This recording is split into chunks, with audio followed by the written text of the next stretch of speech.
Okay, we have a selection of books, Hogwarts library collection. We have the Tales of Beedle the Bard, Quidditch Through the Ages, Fantastic Beasts and Where to Find Them. We're gonna try Tales of Beedle the Bard. Get these out.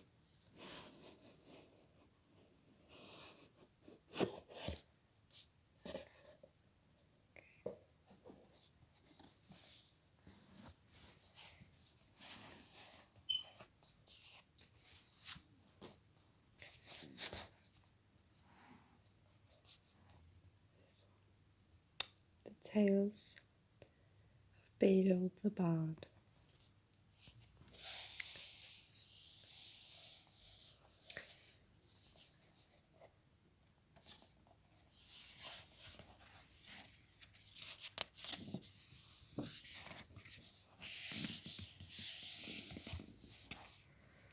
Translated from the original runes by Hermione Granger. I'm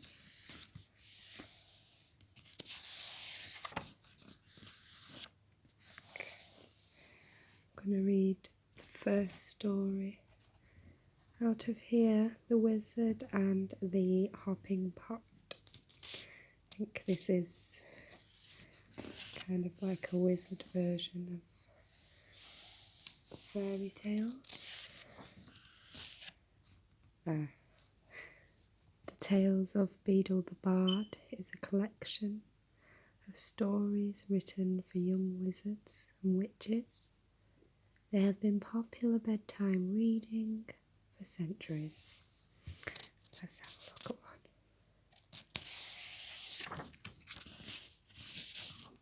What's this?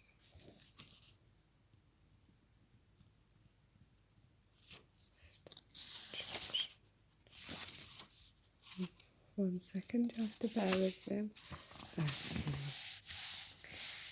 Okay. The Wizard and the Hopping Pot. There was once a kindly old wizard who used his magic generously and wisely for the benefit of his neighbours. Rather than reveal the true source of his power, he pretended that his potions, charms, and antidotes sprang ready-made from the little cauldron he called his lucky cooking pot. From miles around, people came to him with their troubles, and the wizard was pleased to give his pot a stir and put things right. This well-beloved wizard lived to a goodly age, then died, leaving all his chattels to his only son. This son was of a very different disposition to his gentle father. Those who could not work magic were, to the son's mind, worthless, and he had often quarrelled with his father's habit of dispensing magical aid to their neighbours. Upon the father's death, the son found, hidden inside the old cooking pot, a small package bearing his name. He opened it, hoping for gold, but found instead a soft, thick slipper, much too small to wear and with no pair.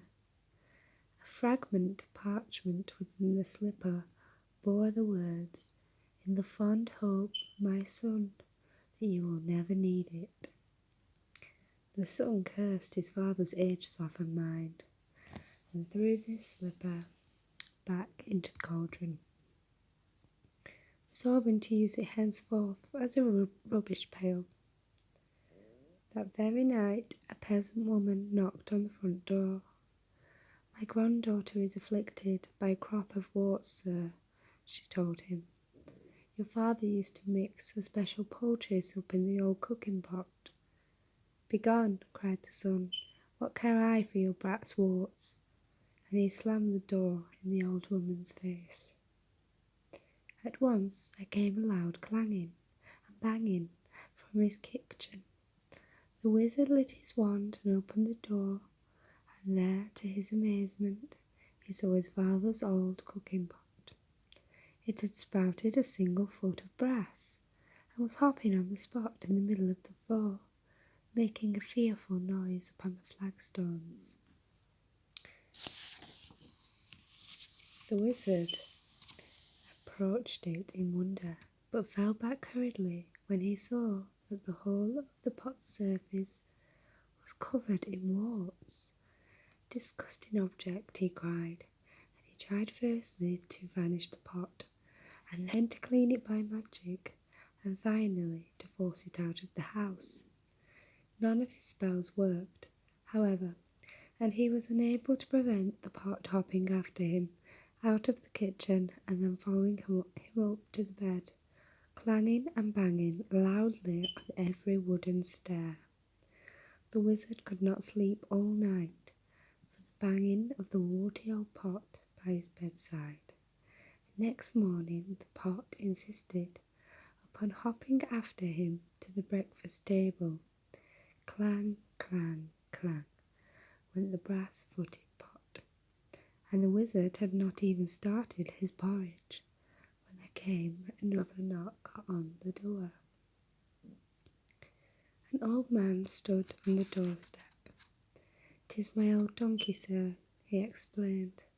"Lost she is, or stolen, and without her I cannot take my wares to market, and my family will go hungry tonight."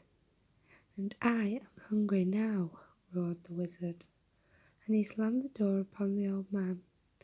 Clang, clang, clang went the cooking pot's single brass foot upon the floor, but now its clamour was mixed with the brays of a donkey and human groans of hunger echoing from the depth of the pot. "Be still, be silent," shrieked the wizard, but not all his magical powers could quieten the warty pot, which hopped at his heels all day, braying and groaning and clanging, no matter where he went or what he did. That evening there came a knock, a third knock upon the door, and there on the threshold stood a young woman, sobbing as though her heart would break. "My baby is grievously ill," she said. "Won't you please help us? Your father bade me come if troubled." But the wizard slammed the door on her, and now the tormenting pot filled to the brim with salt water and slopped tears all over the floor as it hopped and brayed and groaned and sprouted more warts. Though no more villagers came to seek help at the wizard's cottage for the rest of the week, the pot kept him informed of their many ills.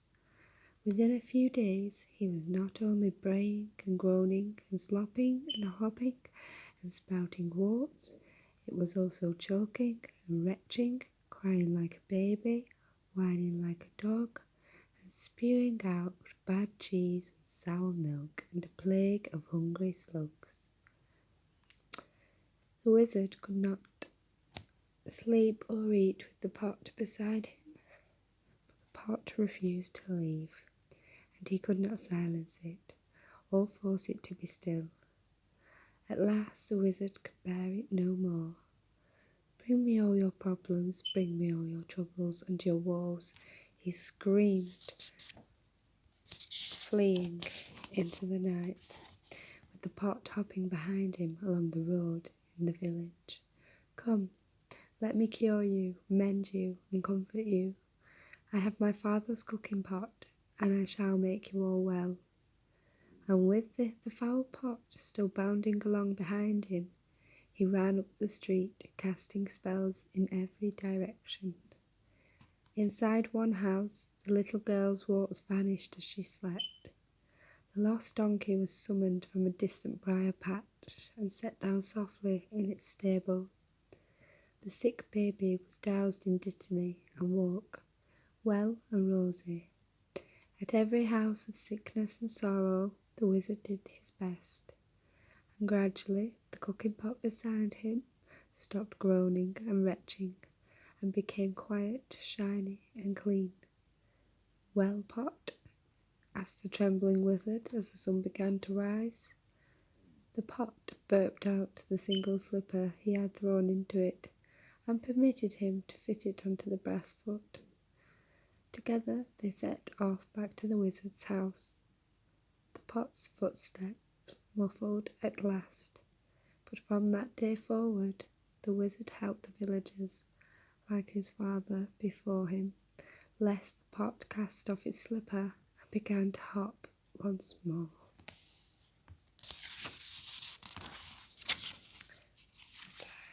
I think that's the end of that story. I think that was quite good. Maybe next time I could read another one.